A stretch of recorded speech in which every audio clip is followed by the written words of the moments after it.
Okay. Thank you all for attending our culminating event before the actual culminating event, which is our virtual party.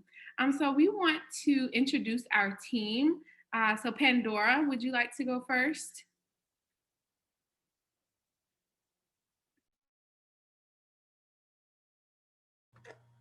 Hi, everybody. I'm Pandora. Nice to meet you. And what is your role, Pandora?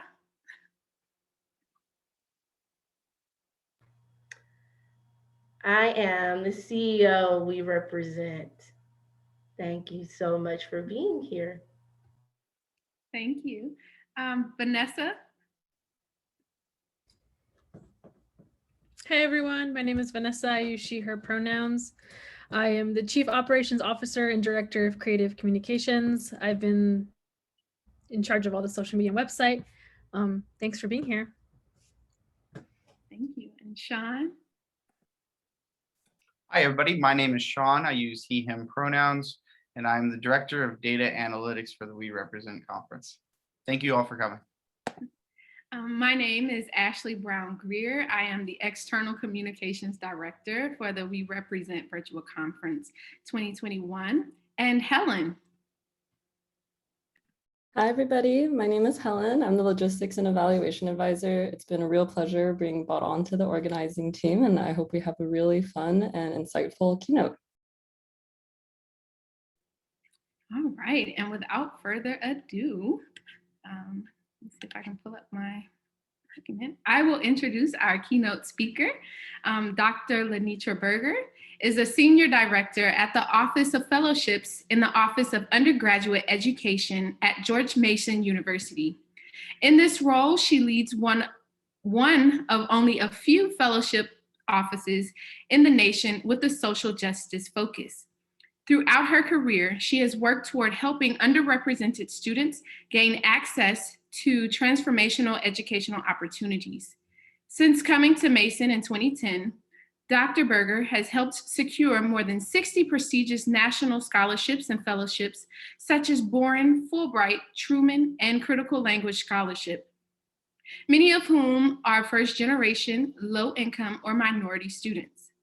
She has received the Spirit of King Award at the Margaret C. Howell Award for her work at Mason to diversify education abroad. LaNitra serves on several education abroad advisory boards, including NAFSA, which is the Association of International Educators, where she is currently the Vice President of Public Policy and Practice, the AIFS Academic Advisory Board, and Globalize DC. She previously served as Director of Leadership and International Programs at the National Association for Equal Opportunity in Higher Education, NAFIO, where she organized 3 national dialogues on diversity in international education, bringing together historically Black college presidents, federal agencies, and nonprofit leaders together to improve access to study abroad.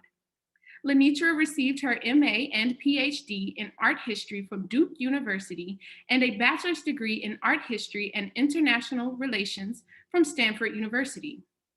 She has studied abroad in Paris, was an exchange student at the Free University in Berlin, and conducted field research in Cape Town, South Africa.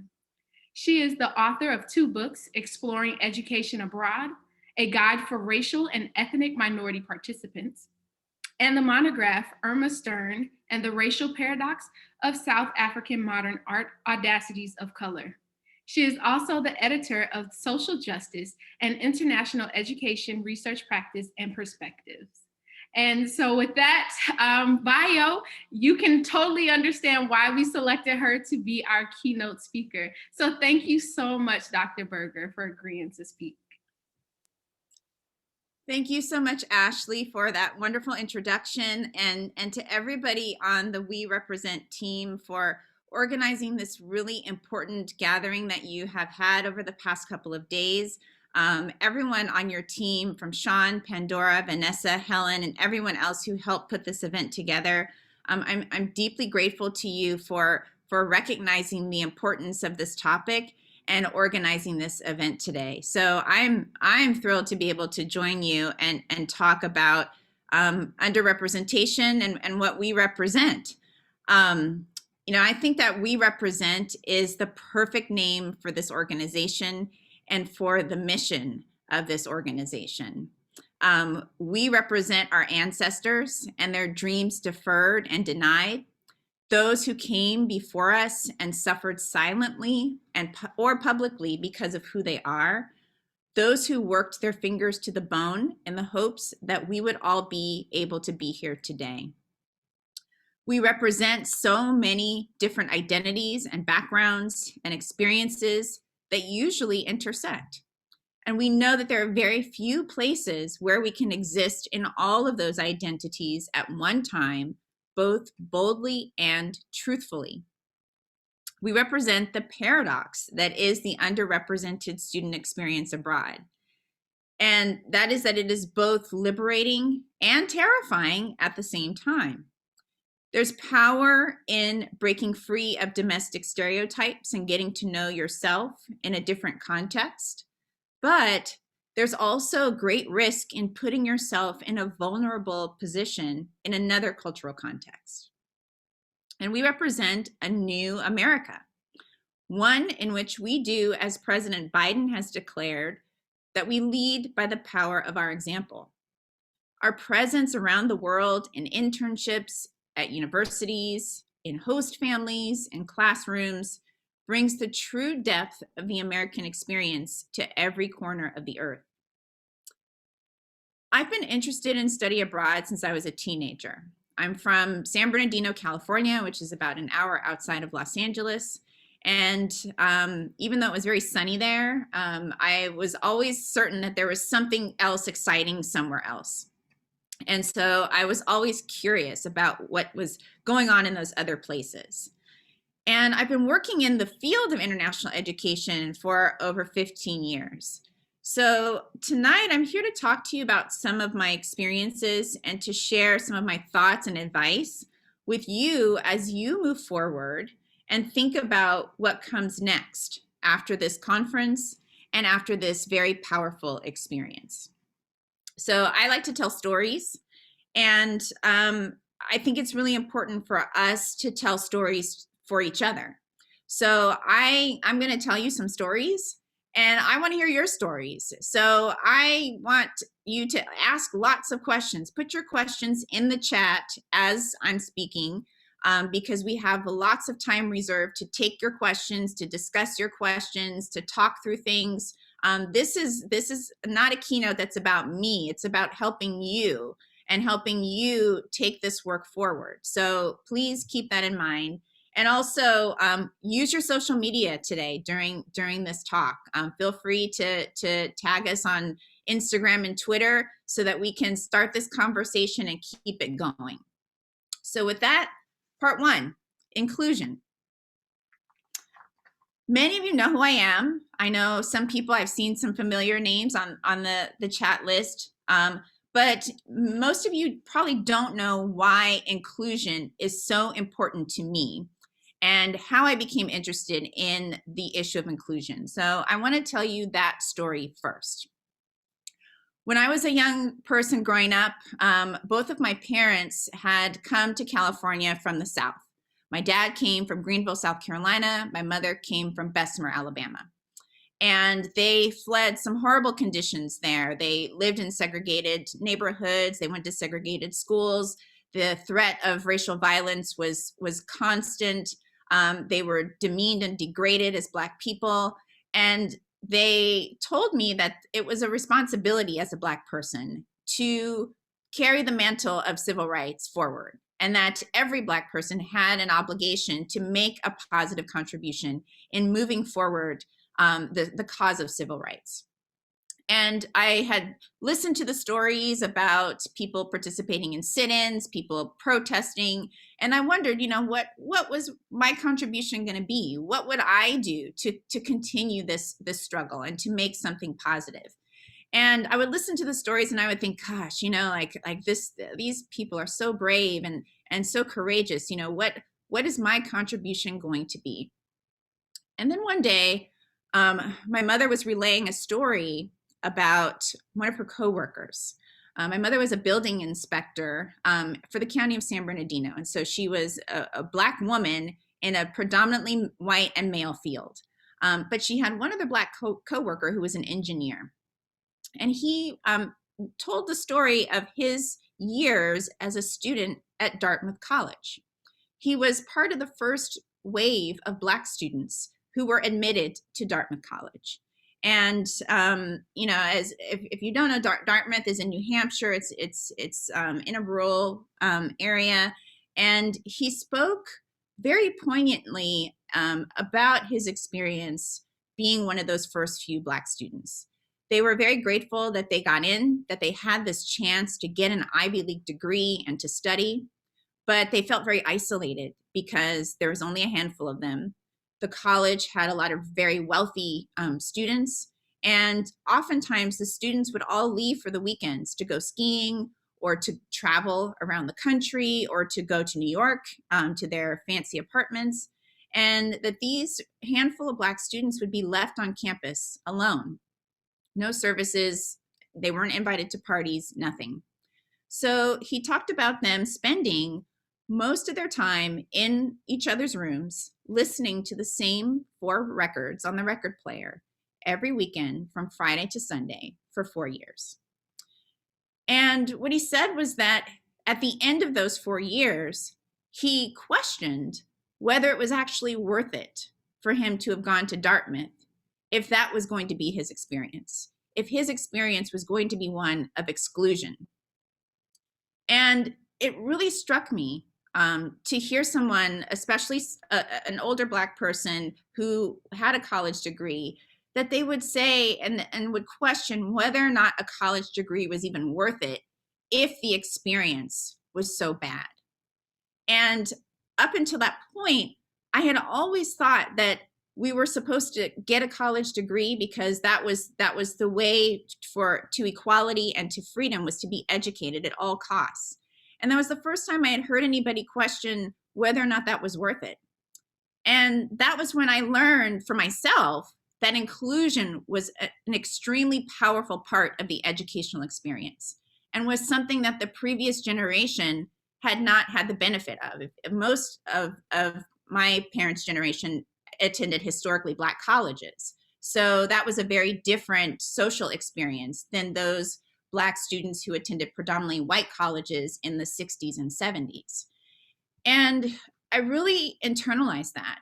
And it impacted my decision to stay in state and go to college at Stanford because I didn't want to go and be in an environment where I was unfamiliar and where I might feel isolated as well. And I carry that with me to this day. It's something that really drives me to think about how important inclusion is in having people's college experience be not only meaningful, but transformational in positive ways. So that's a little bit about why I believe that inclusion is so important. And I see that this conference and what you're doing through this conference is an effort to address underrepresentation in a way that makes people feel so much more included while they're overseas. So I know that many of you have probably felt the same way. If you felt isolated in your study abroad experiences because of your identity, maybe you've even had that same experience where you've huddled together with a couple of other people and stayed in somebody's apartment because you were nervous about being outside in your host country.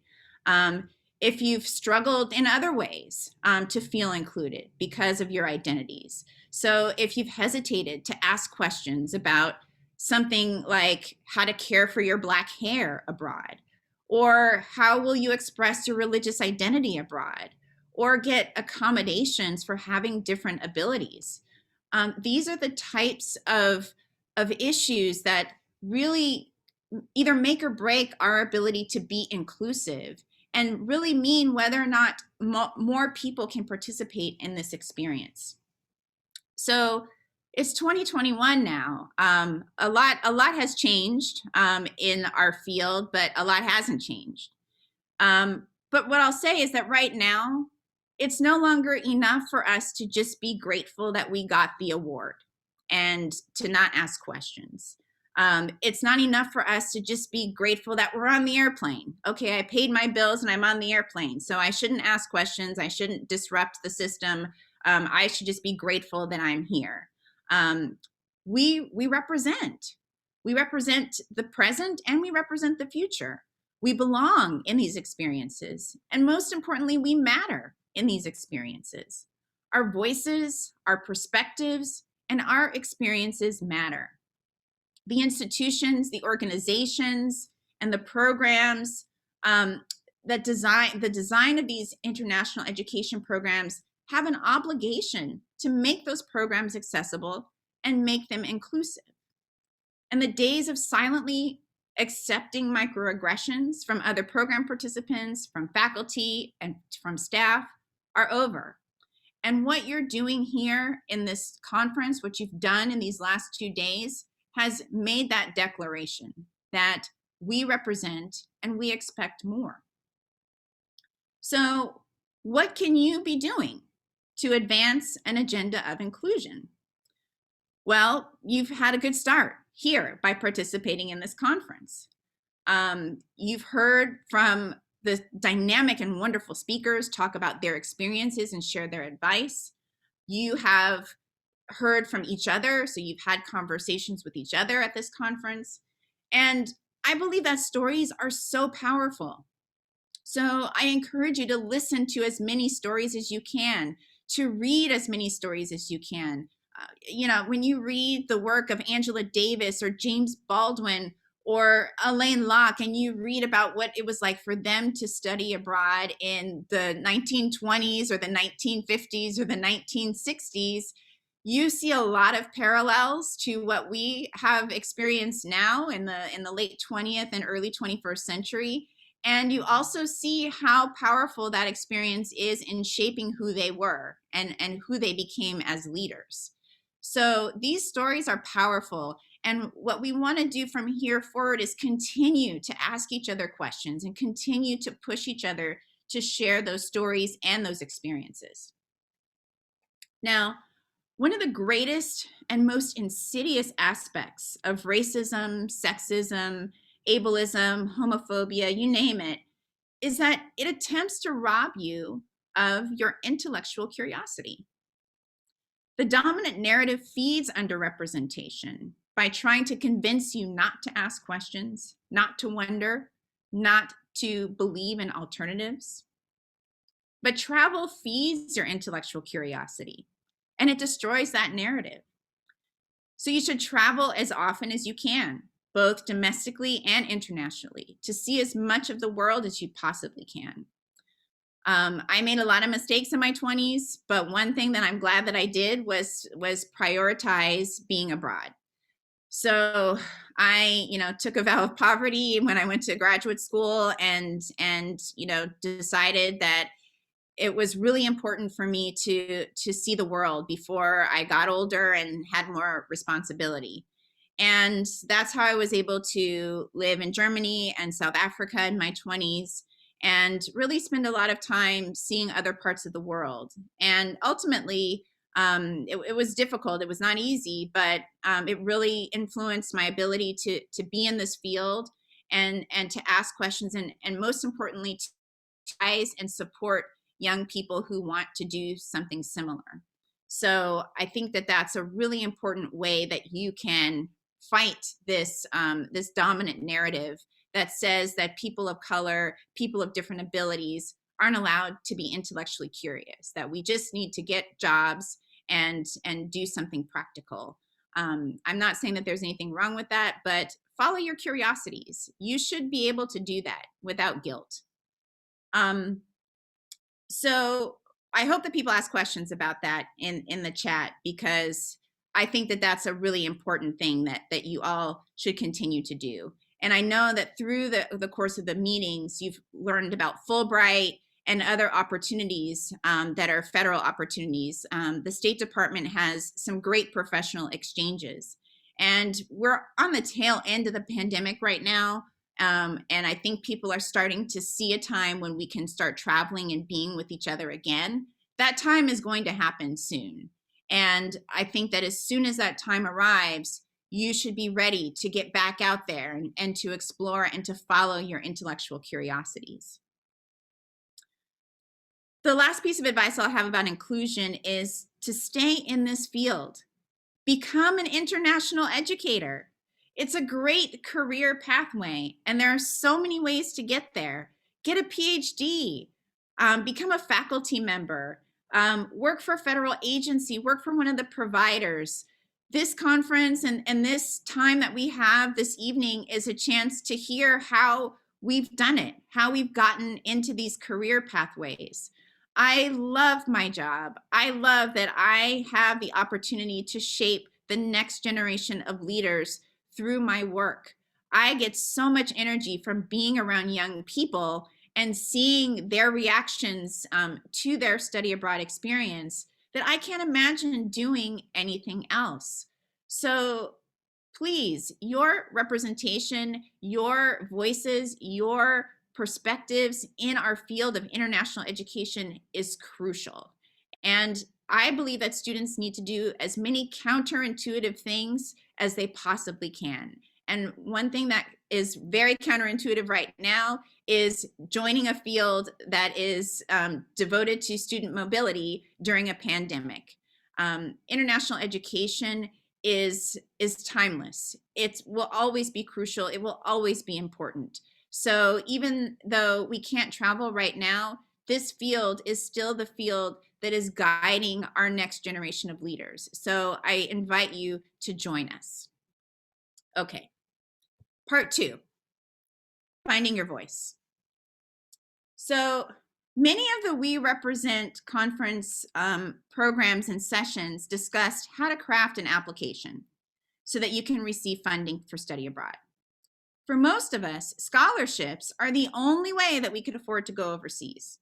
So these applications require us to tell a funding agency all about our lives, all about our finances. They're very intrusive. And some of you are feeling rightly self-conscious about that. How can I talk about who I am and who I came from and put that on a piece of paper for some stranger to read? This is one of the most difficult parts about writing a personal statement or a personal essay.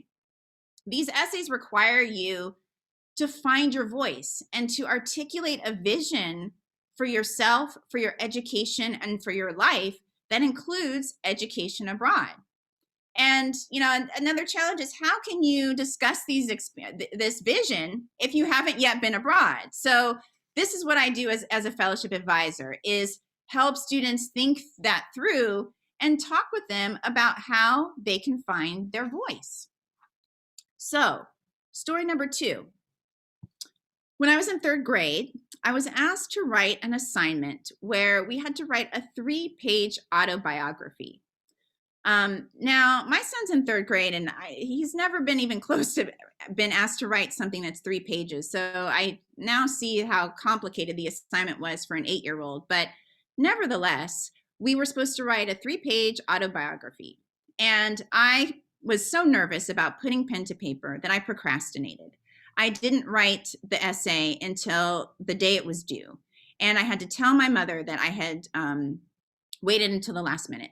So she was furious that I had postponed such an important assignment. And I also knew that my mother was a very good writer. And I was very self-conscious about showing her my writing. So she said, go in and write the essay. So I sat down, I wrote the essay, and I showed it to her. And she looked at it, she shook her head, and she ripped it to pieces. And she said, this is terrible. So she rewrote the essay. And she gave it to me and said, this is what you have to turn in. So I turned it in. The teacher said, LaNitra wrote the best essay of the class. And she asked me to read it. And I'll never forget how long it took me to trudge up to the front of the classroom and read that story, the autobiography. I was so embarrassed because I knew it wasn't my voice. I was so angry at my mother for rewriting the essay for me. And I knew that it wasn't what I wanted to say about myself. And that was, if I look back on it, the time that I pinpointed what the idea of having a voice really meant, that I had something to say about who I was. And it didn't matter what my mother said or what the teacher thought, that it was important for me to tell my story, my way. So finding your voice is a lifelong process. It's not something that comes one time and stays with you. So I'm not saying that when I found my voice in third grade and that's who I was for the rest of my life. No, there was a cycle. That was the first time that I noticed that I had something to say, but it took so many iterations of life experience, of trying and failing, of succeeding and trying again, for me to really understand what it was to find your voice, and to lose your voice and to find it again. But I encourage all of you to really reflect on your own personal experiences, to think about when those times occurred for you, and then also to think about all the experiences that you have that contribute to who you are, and those will help you to find your voice. One of my academic mentors talks about, in an academic context, patterns of selection and emphasis, when we're looking through a historian's lens. And this is to describe how we focus on different elements at different times. And we all have those patterns of selection and emphasis. So there are times when our personal struggles are front and center of who we are, and we need to honor that and really lean into that. There are times when our study abroad experience is something that we're processing, that we're trying to understand, and maybe that's the direction we're going in.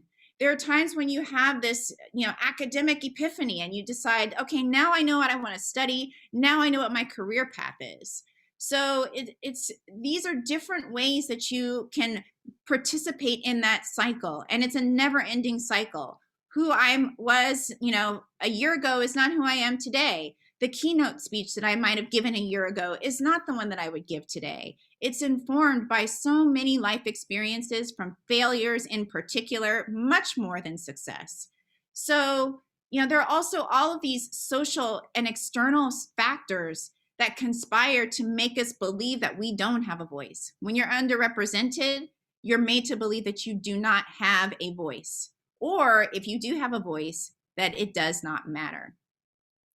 That's when it's time for us to express ourselves. That's when it's time to write that application.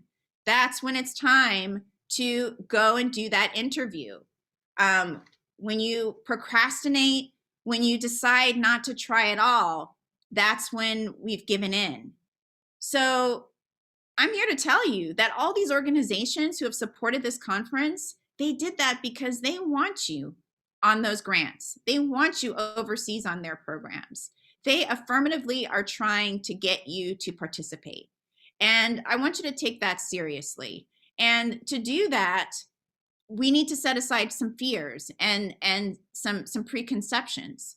So I have two pieces of advice about finding your voice. Number one, acknowledge that writing is a team sport.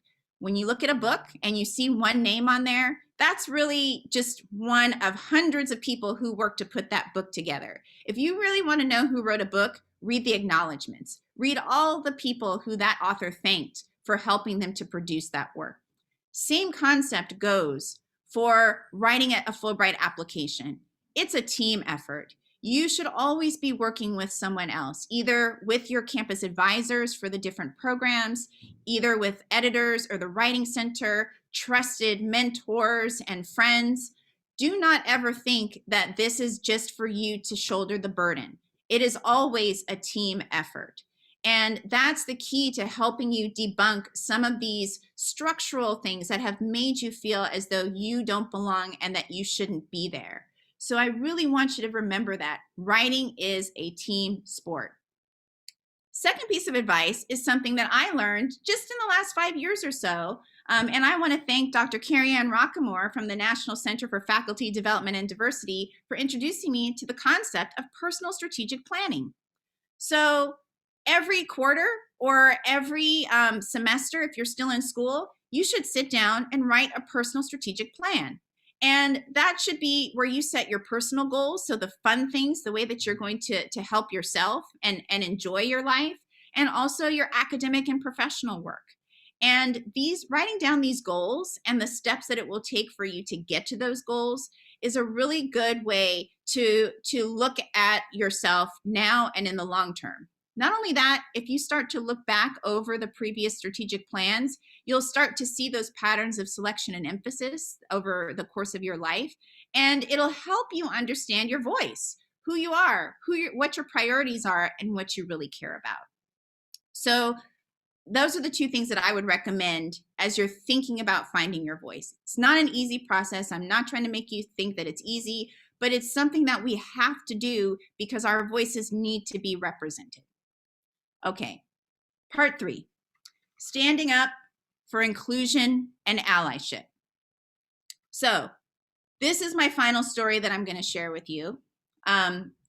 So as Ashley mentioned, I spent a year as a graduate student in Germany on an exchange program with the Free University.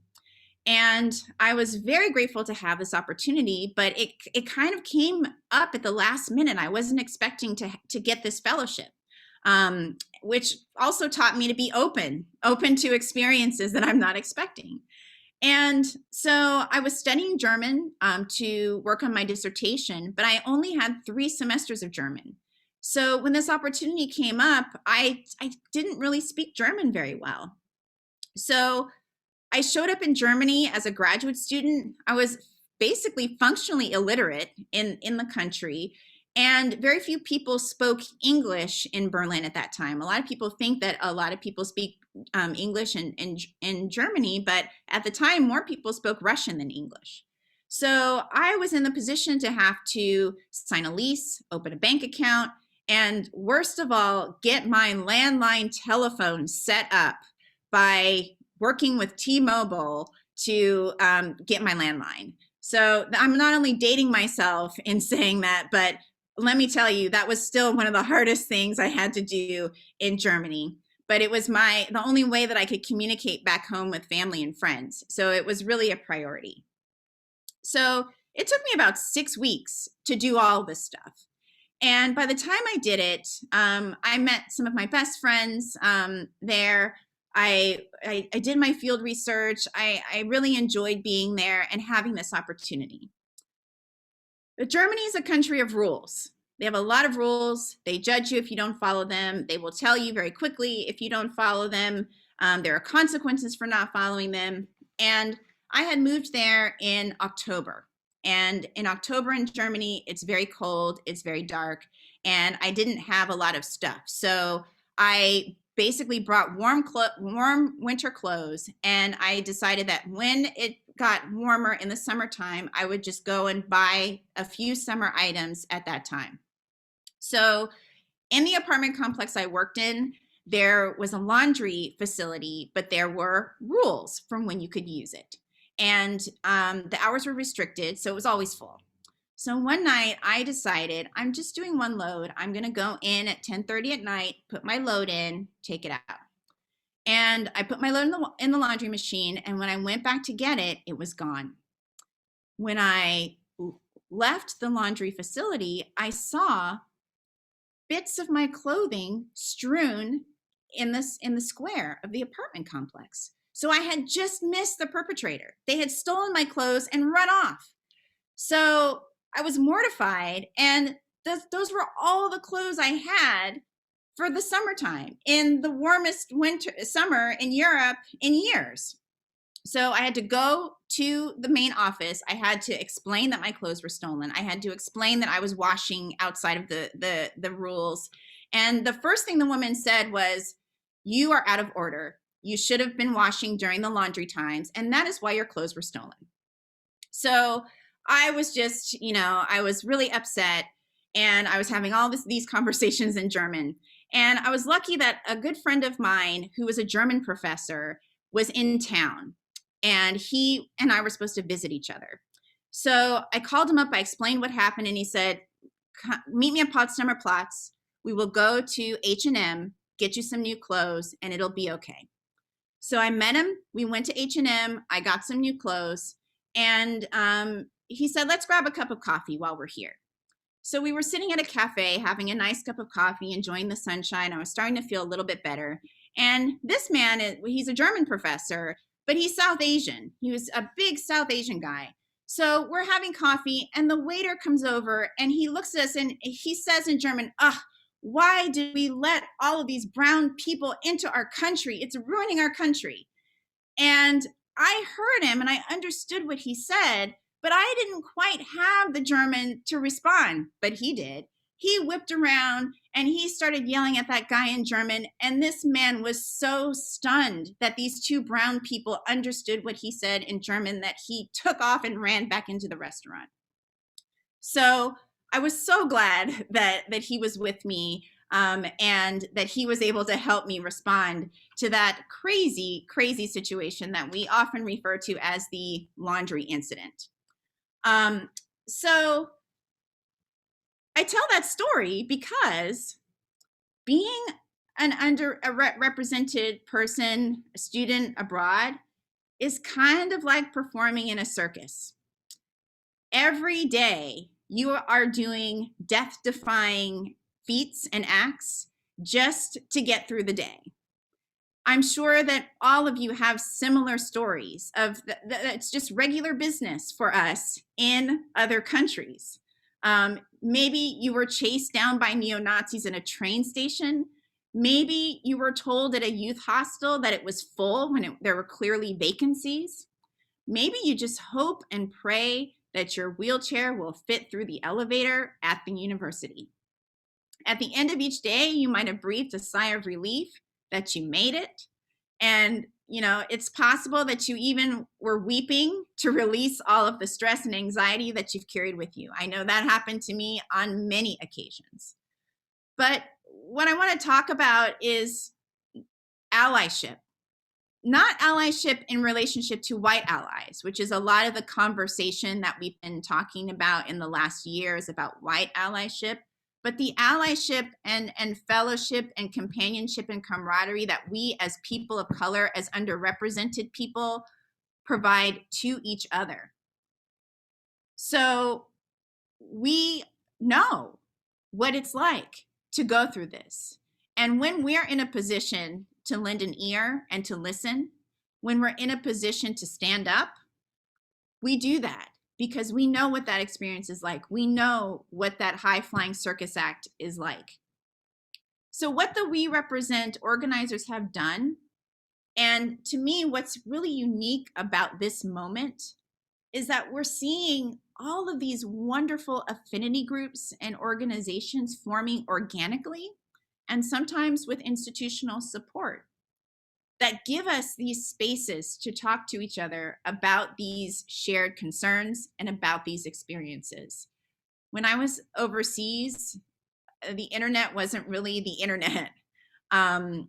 There was not, you know, these opportunities for to connect with people other than, you know, I just would write people letters if I wanted to talk to them. It was too expensive to call them on the phone. So we have this amazing technology now that allows us to connect well before we hit the ground. And these groups have transformed the way we think about our representation, the way we think about our own experiences when we go overseas. And this is such a magical moment in our field and in the efforts and struggle to address underrepresentation. And I'm thinking about groups like the Fulbright Noir, Fulbright Prism, Fulbright Salam, Fulbright Families, Fulbright Mariposa, and so many other groups. They're springing up every day. These are spaces where we can ask questions, where our intellectual curiosity can come alive, where we can talk about our individual concerns. And we know that we're not alone. There is so much power in hearing these stories. We know that if that happens to you, it's not just you that that's happening to. That's happened to other people before. So it's not something that you did that caused that. It's not because of who you are. It's not because you are defective or that you did anything wrong. There are these bigger political, social, structural issues that bring us to where we are today. And these organizations, this is a form of allyship that really helps us to help each other. And it's in these spaces where we can organize and where we can advocate for change. So I want you to really savor this moment and savor where we are, because I can tell you that 15 years ago, this wasn't really a thing. 20 years ago, 25 years ago, it was really not a thing. So this is such a great moment to be a young person invested in these issues. So in conclusion, I want to say a few things. One of the most important ways in which white supremacy has been successful, both here in the United States and globally, is that it's convinced us that our problems and our quote unquote failings are individual, not structural. That if we just worked harder, we could achieve. That if we had more money, we could buy access.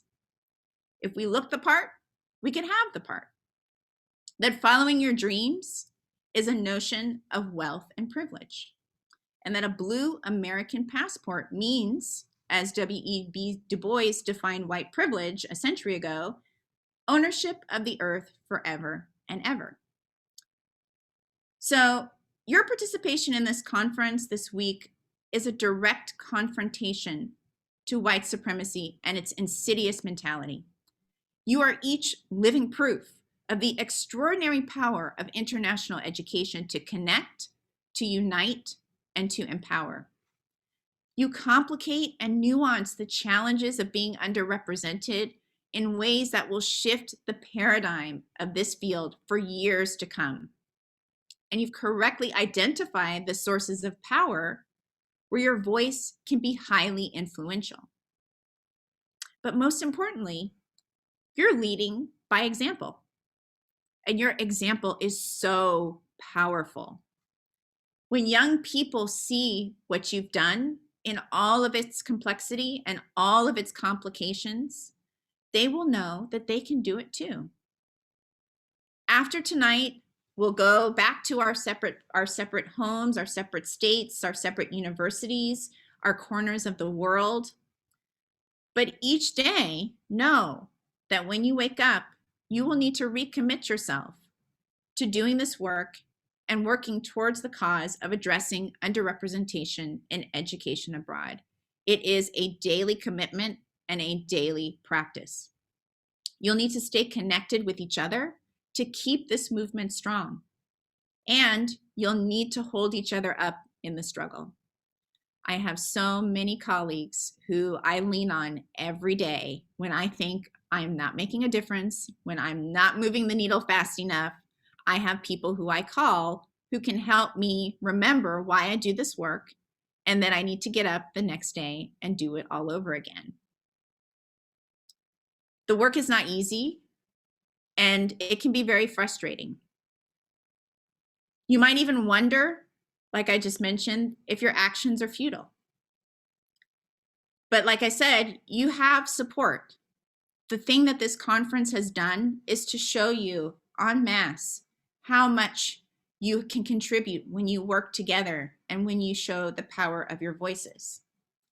So the thing that I want you to remember today and always is that you have a voice and that we are listening.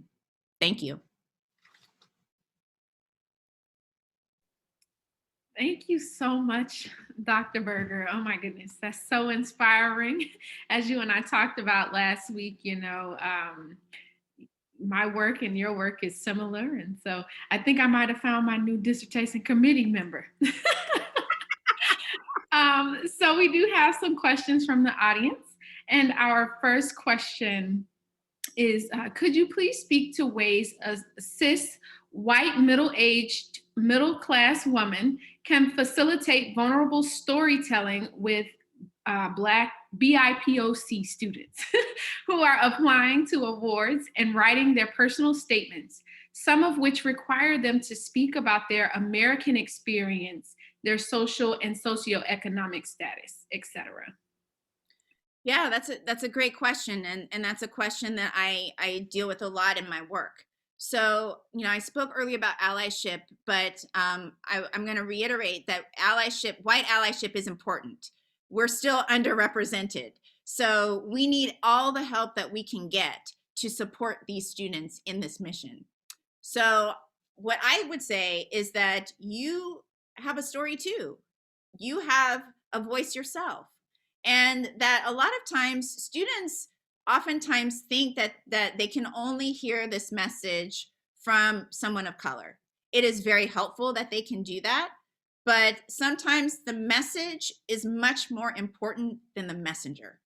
So if you can deliver this message and make it personal yourself, I'm sure there are times where you also struggled in your life, where you encountered obstacles. That is important for students to hear. And the more times that students can feel that they can relate to you on that level, the easier it will be for them to be able to connect with you. So I would never assume that students will look at you and say, oh, you're a white person, I have nothing in common with you. There's usually some common ground that you can find with those students. So I would not feel at all bashful about sharing your own experiences and helping to guide students with their voice. Thank you. We have another question. So thank you, Dr. Berger, for your incredible insight. My question is all about the money. How do I strategically budget when applying for funding? I heard it's generally better to ask for the full amount. I don't know how and where to find relevant templates for these fellowships. What are some budget lines that students often miss when applying? Wow, yeah, that's a really good question. So there are each fellowship or funding organization has their own template. So it's highly specific depending on which organization you're applying to. So the first thing I would say is seek advice and help from mentors for each one. But the other thing I will say is that you should always ask for the maximum amount. So I do have a lot of students who, for very good, personal reasons, feel very nervous about asking for money. And so if a program costs $5,000, but the Boren scholarship is $20,000, they may think like, oh, I can't ask for my airfare, or I can't ask for train, a Metro card. No, you need to itemize everything. And this is why you need an advisor to help you, because that person can sit down with you and help you look at all of the different expenses that you might have. So things that you might not even think about, like the cab ride to your host family's house, the how much is it going to cost you to eat at the university cafeteria every day, how much is a student Metro card. Those are the expenses that add up that are not necessarily included in the program fee. So don't be shy about asking for the maximum amount. And if that agency wants to award that, they will. They most times will not say, we're not giving this person the scholarship because they asked for too much money. If they want to give it to you, they will come back to you and work with you on the budget. But don't ever discount yourself or devalue your needs in order to try to get a fellowship. So this is the kind of thing that I see students doing, and then either they don't get enough money or they don't even get the fellowship because they're afraid of applying. So asking for help from your advisors is a good way to start getting that really detailed itemized expense list. We have another question from Miles.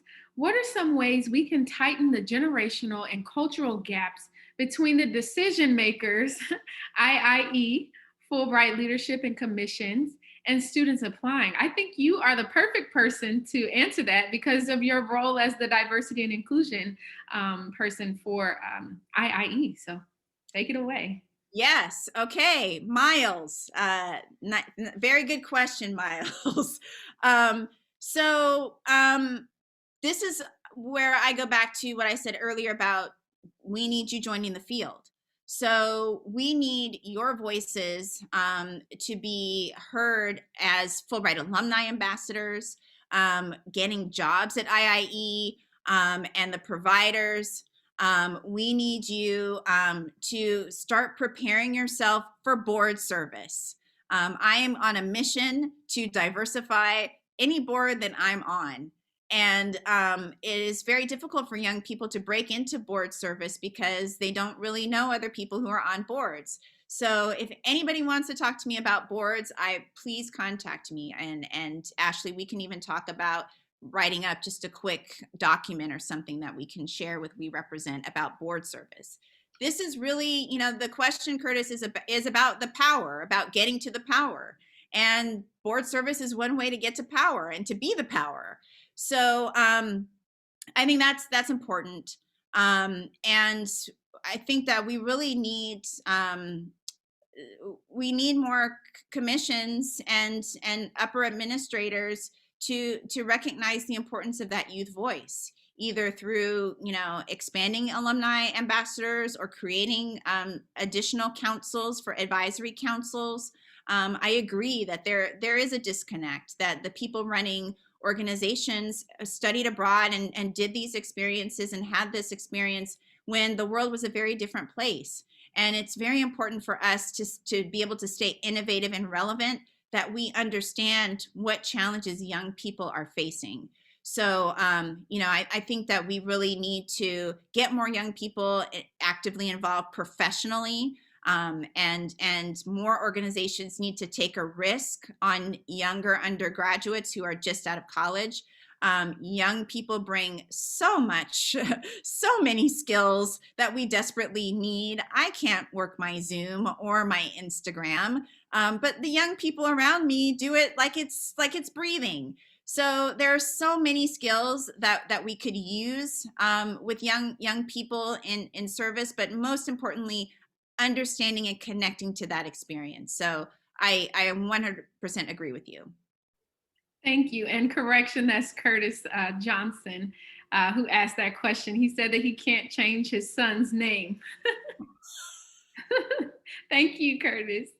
And we have a question from Alexis Reed. So what's your radical dream for international education or social justice?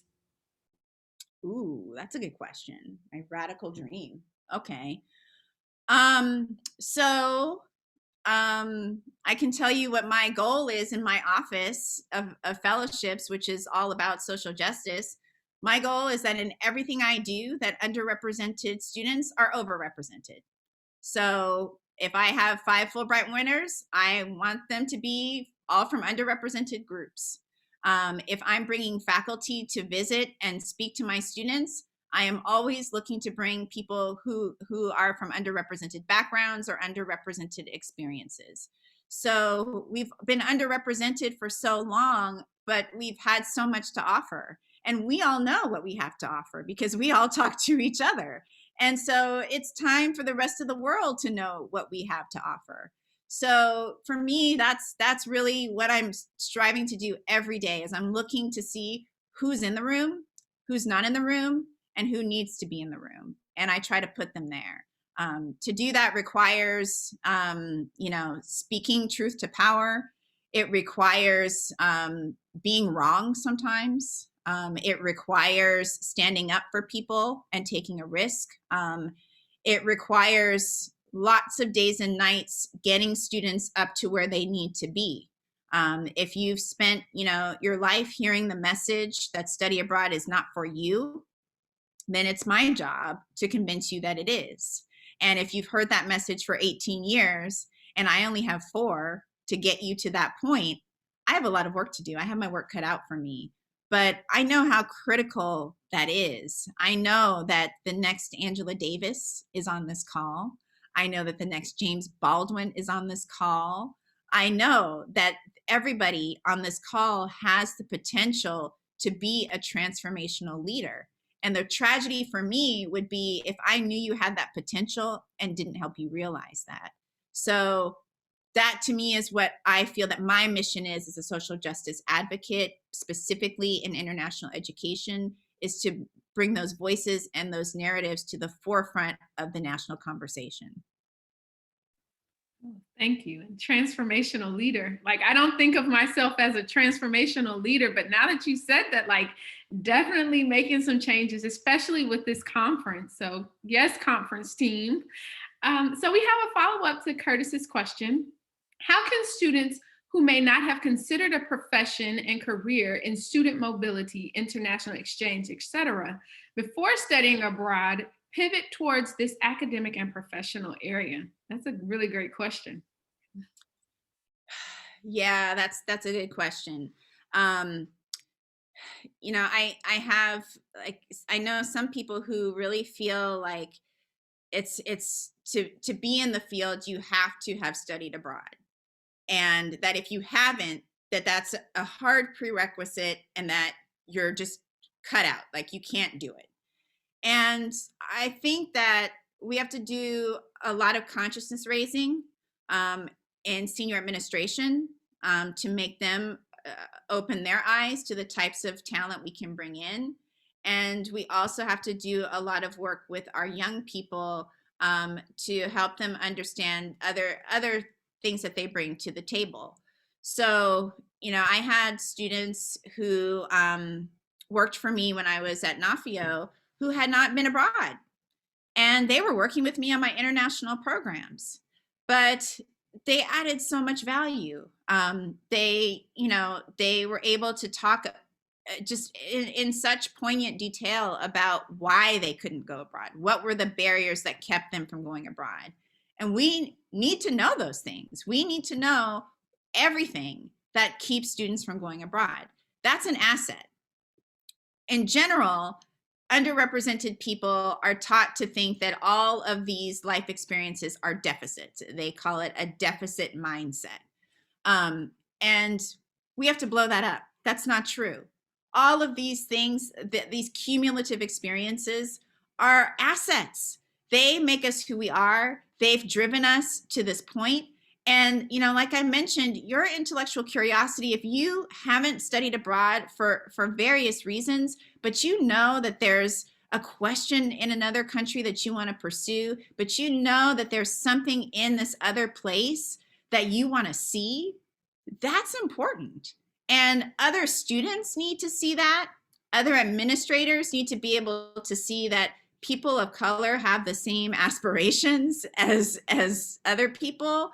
And so, yes, I think that it's difficult, but, you know, we as you know, as the big international education organizations can do some work here. Fulbright is doing that work through the affinity groups and through supporting, you know, the alumni ambassadors. NAFSA has a program called the RISE program that's bringing young professionals up and pairing them with mentors and giving them that professional support. You know, IIE has been doing that work in various capacities, and many of the providers are also, you know, recognizing those traits and characteristics. So I think that, you know, it's a constellation of different ways that we have to address this problem, but I think the way for us to get started is for more of us to get into the field and to have conferences like this. Next year, we should have just a panel just on that, and get all of the mid-career people of color up there, and just to sit down and talk. Or we can do one-on-one mentoring sessions where we all volunteer to sit and talk with people one-on-one. You need a pep talk? 15 minutes. Here we go. There's lots of ways that we can roll up our sleeves and get in there to help empower these young people to join the field. I agree. I want to add a little snippet to that. So prior to me doing my Fulbright in Malaysia, I actually thought I wanted to be a K-12 teacher, got a degree in it, went abroad, came back to the States and was like, oh, wait a minute. And so I ended up going to the University of Pennsylvania, and focused in higher education. And from there, I just thought about my own experiences living in Malaysia and how the disparity of HBCU students who have these opportunities to participate in these programs. And it really informed my decision to pursue a PhD and focus on broadly on the internationalization of HBCUs, but also looking at international students at HBCUs. And outside of that work, working with IIE to increase HBCU student participation in these programs. So, you know, to your point of going abroad, and it really does help inform, you know, something within yourself to tap into this field. I'm so glad that you brought HBCUs up, because this is really my passion, and where my heart really lies is in those institutions. Because they were our only avenues for education for so long. They were also the most international, the earliest, because we couldn't get an education at predominantly white institutions. And we oftentimes had to study abroad in order to continue our studies. So if you look at those early generations in the 20th century of everybody who was a luminary, they all spent time abroad, because they couldn't go to school down the street to a white institution, but they could go overseas. So I think it's so incredibly important for us to keep that in mind and remember those narratives.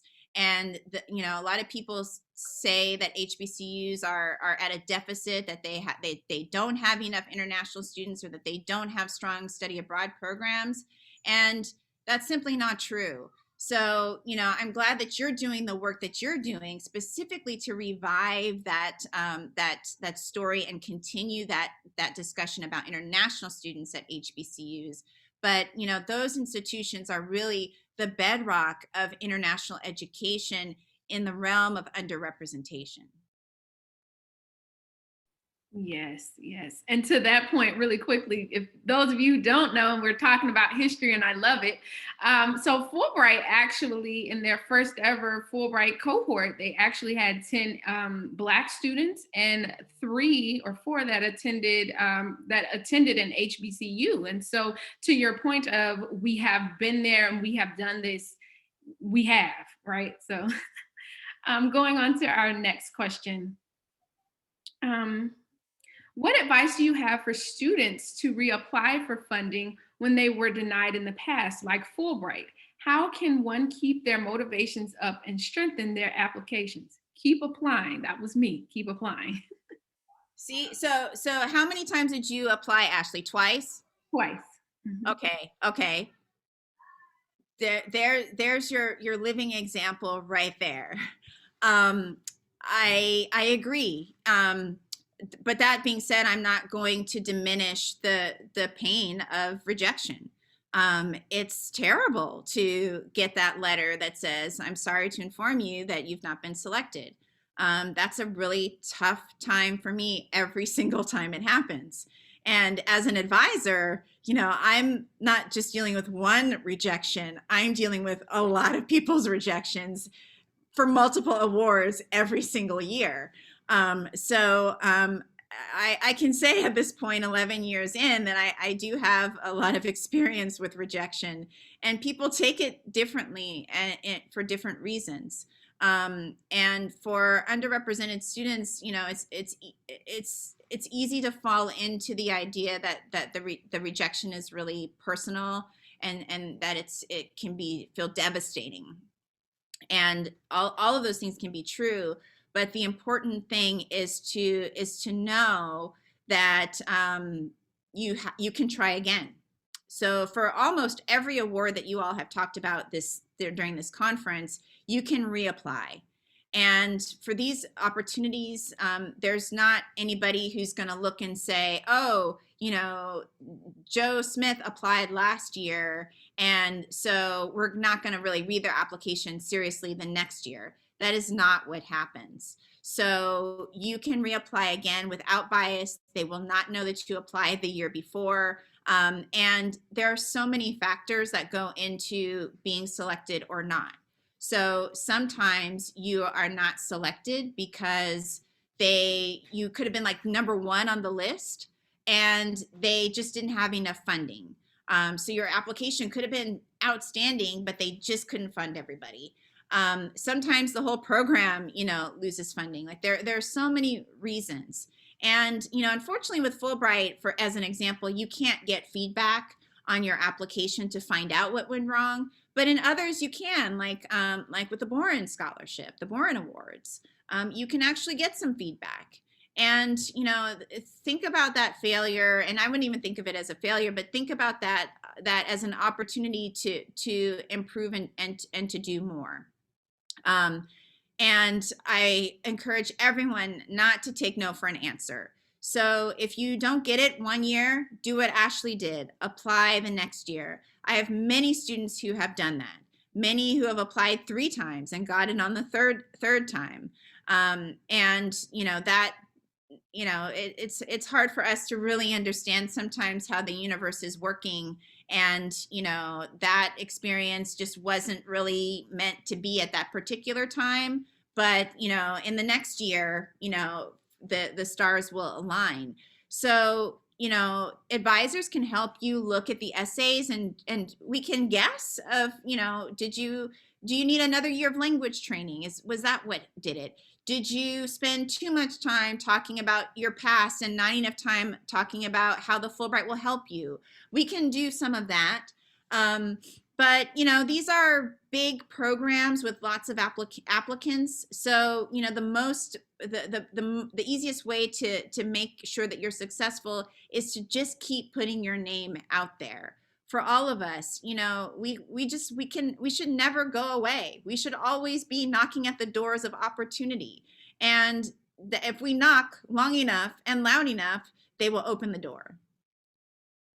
Agreed. And to that point, I applied twice, and I actually used the same application to a different country. I did have to make some updates based on my experience, but essentially it was the exact same application.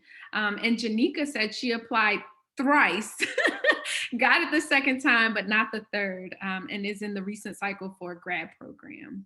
So yeah, keep applying. Keep applying. And for Fulbright, a lot of students don't know that it's the country selection is really important. So you could have great qualifications, but if you've applied to the wrong country or the wrong type of grant, you won't get through. So like Ashley said, the first country she applied for wasn't a good fit for whatever reason, but the second one, it was a good fit. So, I would really encourage you for Fulbright to spend a lot of time really thinking about whether or not you meet the qualifications that they're discussing in those country profiles. Finding the right fit is really important. Yes, and making sure you're reading the instructions on country profiles, because some of them give you some clues on, where you should be studying. They won't tell you directly, but if you read, you can kind of figure that stuff out. So our next question, in your advising role, do you ever advise students away from certain countries based on their identities? What does that conversation look like? Oh, I was hoping that somebody would ask that question. So I try not to. There are very few countries that I will tell students not to go to. And that's because of my strong belief in fostering intellectual curiosity. So if a student comes to me and they say, you know what, I have always been curious about Russian poetry in Odessa, and I'm a Black student, I know that there are some challenges to being a Black student in Russia, but if that student is passionate and interested in that subject, I'm going to find a way for that student to have that opportunity. Now, what I'm going to do is make sure that the student is fully aware of the potential challenges and dangers of being in a place like that. So we're going to talk about, is there any kind of community of color, Black community there? Do they have a social media presence? Is there anybody you can talk to about who lives there, who can give you advice on, places to avoid or things that you should avoid doing or things that you have to be mindful of? So I want students to go exactly where they want to go, and that's the right fit for them. There are very few places that I would tell a student not to go to. I mean, I can't even really off the top of my head think of one. It would have to be that there was, a State Department warning or, just some imminent threats to a person's of that identity for me to say no, because I want them to have that experience. So my approach is usually to sit down with them and really flesh out what that looks like. And then for all of my students, we have a game plan for what they're doing when they're overseas. So who are you contacting? If you're in trouble, if something happens to you in the middle of the night, who are you going to call? And usually that's me. And so I'm their person. So if you want to call somebody and you're in trouble, you've experienced racism, discrimination, you want to be able to talk about that with somebody who's going to acknowledge what happened to you and support you and not gaslight you or say, no, that's not really what happened. So my role as a fellowship advisor has a lot more layers to it than some other positions, because I know that if I do this work to get the student on the airplane, that it's more than, again, just getting them on that airplane. It's making sure that they're safe and that they're successful when they're there. So I want the student to go where they want to go, but I'm going to do all of the research to help them have full information about what they're getting into once they're in country. Thank you. So we have a question. As a graduate student, I was told not to apply for the Boren because it would be seen in a negative light as collusion with the government or as bad when applying for academic jobs in the future. As a faculty member now, I'm wondering about that, which was probably bad advice, and the benefits or risks of the Boren for undergraduates. Yeah, I've had students come to me and say that, have that same concern. Less so at George Mason University, because we are so close to Washington and so many young people are exposed to the federal government through family members or whatnot. So that's less of a problem for me at Mason than it might be at other institutions. But I have had a few students ask about that. I mean, the Boren Scholarship and the Boren Fellowship are fantastic ways to go overseas and do your research. And, your goal when you're in graduate school is to get funded and get finished. So, if that's through the Boren, you should do it. Boren has a federal service requirement, but there are so many different federal agencies where you can do that service. Some people are really interested in careers in intelligence and in defense, and they decide to go in that direction. But for a lot of the students, they're doing other types of work that are not intelligence related. But the same is the case for the critical language scholarship. Some students also think that award coming from the State Department somehow constrains them in their career opportunities. I just, in working with all the good people who run these programs and knowing what's the philosophy behind these programs, I say that's definitely not true for any of them. But so I think we all need to encourage young people to get funded. Funding is not easy to come by. So the Boren is a great way to do that. And it leads to federal careers or academic careers. So I think, this is a common misconception that we have to debunk in our info sessions and in our individual advising with students. And at the graduate level, we need to educate faculty as well, so that they're not telling their students not to apply for these awards because they think that there is some kind of stigma related to government funding. Agreed. Let's see. Hello, Dr. Berger. I work in international education management, and many of my students, especially since COVID started, have been too stressed to think beyond short term. Is there a strategy that you recommend? How can advisors lean on each other to better engage and empower our students? Good question. This COVID period has been even more difficult. It's been hard to help students get through their day-to-day, let alone think about next year. And the real challenge is that no one knows what next year is really going to look like. No one really knows what next month is going to look like. So, you know, as older people, as advisors, usually we have the answers. We kind of know how things are going to work out, even when the students don't. And so we have this advantage that we can say, yes, things are going to look like this in 5 months. We don't have that advantage right now because everything is so uncertain. I think it's important for advisors to work with each other and to talk with each other. I have really been benefited from getting on the phone with a couple of advisors and just talking about like our challenges. You know, I forget how much I'm carrying individually at my institution until I get on the call with some of them. I see some of them are here, so I'm glad that they came. It's nice to be able to see that this is not just you, that other people are dealing with these challenges. But to address the issue of students thinking, you know, in the short term, this is a challenge that anybody who just generally advises underrepresented students faces. You know, you have students who come in who are already financially strapped, who have our families depending on them, our hopes and dreams are connected to this person's success.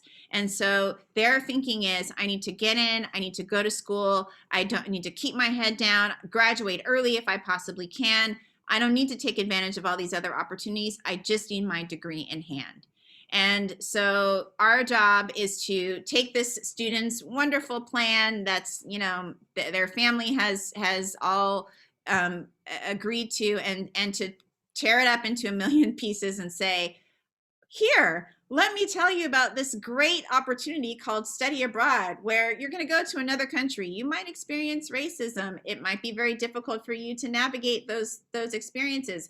This is going to seem totally counterintuitive to everything that you've been told your whole life. But listen to me, who you've just met at orientation. I'm going to tell you that this is going to be great. Yeah, that's hard. That's very hard. I think that one thing that we need to do is establish trust and credibility with young people early on. And it's so crucial that we get to young people to talk to them, not only about study abroad, but about the fellowships that fund study abroad as early as possible, so that it's not a surprise when we meet them and say, you should study abroad, that not only should you study abroad, but you should be funded to study abroad, and you should do it again as a postgraduate opportunity. And, you know, this is also, you know, really an important thing for our entire universities need to support us on this. So we should not be swimming against the tide at our own institutions on this issue. Study abroad and international education is important for the entire institution. And this year has proved that. Global problems are local problems and vice versa. So for us to think that we can just sit in our own communities and learn and not apply what we've learned in other places and not bring what we've learned in other places back home, we are not doing the service that we need to be doing to students who say they are college educated. So a global experience is crucial to a college educated experience. And we really need to advocate, again, to those halls of power, to our university presidents, to our senior international officers, to our faculty senates, why study abroad is a crucial part of the educational experience. If we could do that, we would have a better chance of students coming in thinking that it's a question of when, not if, and how long and how often, not should I do this or not. Should I do an internship this summer? Should I go abroad for a year? Should I do a Boren? Should I do a Gilman? Should I do everything? That's what we want students to be asking.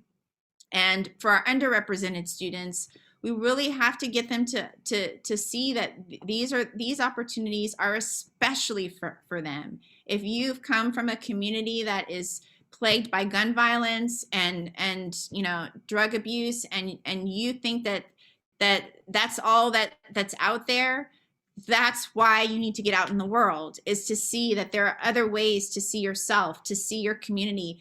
The United States does not have all the answers to all of the questions. So to be outside of this country really gives you that perspective. So I think it's hard. It's a really hard thing. I think I succeed maybe 20 or 30% of the time with students. There are a lot of students I work with who just don't make it. And one of the most difficult things for me to hear is for a student who's graduated to come back to me and saying, you know what? The one thing I regret about my time at Mason is that I didn't study abroad. Like, that is so painful to me. Anybody who's remotely interested, I'm on them constantly about how they're going to get it done. So we really have to get the entire university behind us to support us in this work, because it is critical to attaining a college degree. Definitely. Okay, so I was looking at my phone because I had to ask permission, because we got 3 more really good questions. I asked permission if we could run over just a little bit. So I'm going to ask these last 3 questions, you all. So what opportunities are there for graduating seniors who are interested in international education and traveling, but might not want to pursue research? Okay, so, all right, so you want to go abroad, but you don't necessarily want to do research abroad. Okay, so if you're recently graduated, if you have your degree in hand, the Fulbright is open to you. So the only requirement of the Fulbright is that you have your bachelor's degree by the time the grant starts. So that means that I frequently have students who go and work for a year or 2 and then say, you know what, I'm not really a fan of this job. I want to try to do a Fulbright. So that would be the first opportunity that I would extend, and one of the best ones, because you can either do research or teach English overseas. And the program is structured that you are not actually leading the class. You're not in charge of the class. You're assisting the English language teacher. And Ashley, I mean, you were on the ground, so you can probably say more about what that looks like. But that's one of our biggest programs. It's one of the most impactful programs. The State Department, as I mentioned earlier, also has some great professional exchanges. And these exchanges are really phenomenal. Like, they pay for you to pair up with somebody in another country, and you do, some exchange work, and then you get to go overseas to visit them, and they get to come and visit you. I did one of those about 11 or 12 years ago. I did one called Young Turkey, Young America through the State Department. And it was great. I was paired up with another professor in Turkey, and we developed an exchange. We developed a relationship with Howard and Marmara University. And it was a really great opportunity. I got to visit her university in Turkey, and then she came to George Mason and spoke. So don't discount that there are professional exchanges as well.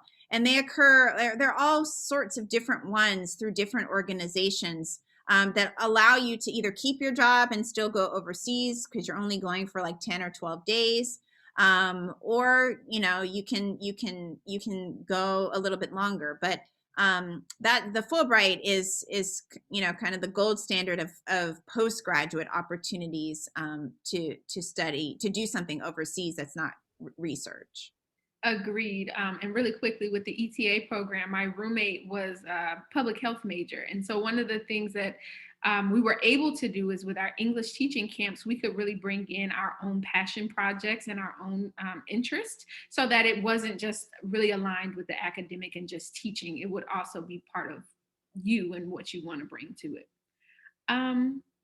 So Kelly Medley said, the bio that Ashley read said you lead a social justice oriented awards office. Paraphrasing, sorry if inaccurately phrased. What does that actively resemble? Yeah, so throughout my time at Mason, my focus has been serving the true nature of the Mason population, which over time has become majority minority, and we've always had a large contingent of first generation, low income, and quote unquote non-traditional students. So students who are working full time, students who are veterans, and that population has been very successful at Mason in winning prestigious awards, nationally competitive awards. So, I was doing that work because I had been working with historically Black colleges. I had been working in this equity and diversity space, and it was really important to me. But I took a step back and I realized, you know what, this is really what Mason should be doing. And this is what Mason's really supporting. So I need to formalize that and institutionalize that. If I was ever not running this office, I asked myself, would I be comfortable with Mason going back and just giving these awards to the students who typically win them? And I don't think I could live with that. So I wanted to institutionalize this work. The other aspect of that work, though, is that all of the students who work with me understand that because we're a new institution, we're not, an institution who has like a decades-long track record of winning awards, that we all have to do the work together. So this award is not just about one individual student. It's not about Joe Smith winning the Fulbright. It's about the community of George Mason coming together to support a student to have this opportunity.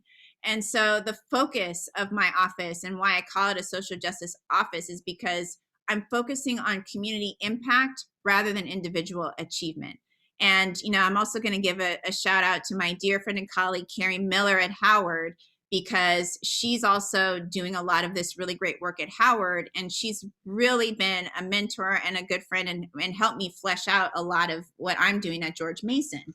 So, this work, I don't want a student to come into my office and say, well, I want to be a Fulbrighter. That's why I want to apply for the Fulbright. I can't really help that student. But if a student comes into my office and says, I want to study the impact of, race relations in, the Czech Republic, and I think a Fulbright can help me get there to do that, that's a student I can talk to. So I'm trying to change the language and the mindset of students to not seek the award for the sake of having the award, for the sake of being a Fulbrighter, for the sake of being a Boren scholar. I want this award and this opportunity to be a means to an end, and an end that's going to serve someone other than just themselves. And I have to say, I have had very few students who have worked with me who have not bought into that mission, and who have not, been successful. Even if they don't win the award, they have learned a lot about themselves and about their community impact. So that's what I mean by social justice. Again, underrepresented students are overrepresented in these opportunities, and the focus is on community impact above individual achievement. Thank you. And our very last question, similarly, as alumni and alumni ambassadors of these programs, how can we support fellowship advisors, faculty, staff, and students in their understanding of these programs? What gaps do you think still need to be filled? Yeah. My returning students are my greatest asset. So they're the ones who are on these programs. They are on the ground in these countries. So when they come back and we go out for coffee or we get on Zoom and we talk, that is such a helpful time for me, because I learn what works and what doesn't, what the experience looked like to them on the internet versus what it actually was when they got there. And I've had a couple of stories of things going terribly wrong when they got in country, and they didn't have a lot of support. So that's when I go into mama bear mode, and I have to track people down and say, look, this is not what what students are experiencing. They're having a different experience, and we need to address that. So staying in touch with your advisors on campus, the people who helped you along, your Fulbright program advisors, your campus reps for Boren and Gilman, letting them know what it was like, and offering to come back and talk to other students. They are a powerful example of possibility. So I can say a lot to a student about what they should be doing, but a student who's recently returned and is closer to their age and has had their university experience can give a level of credibility that's different than what I can give. So really keeping your advisors updated on your experience while you're there and when you get back, and being able to be on panels and other things is also really important. And then finally, since this is our last question, lifting each other up through mentorship and sponsorship. So, you're reaching up, when you're seeking advice, but reach down as well. And if you had a great experience, or even if you didn't, tell us why you didn't, but bring somebody else along. Find somebody who's younger than you and say, you know what, I didn't think this was for me, and I did it. You might not be thinking about this, but you should go talk to Dr. Berger. You should go to your fellowships office and ask some questions about this. Don't be afraid of them. Go ask. Go to an info session. That is really how we can get these numbers up, how we can get more people in, how we can get more people to be part of these fantastic networks like We Represent and all the different affinity groups and communities. We need to constantly be bringing people into the fold. And I am just so proud of my students at George Mason, the people I work with. I have such a great and wonderful team who support me in my work in the fellowships office, because they know how to connect with people, and they know how to encourage students to come in. So that's what we want to do.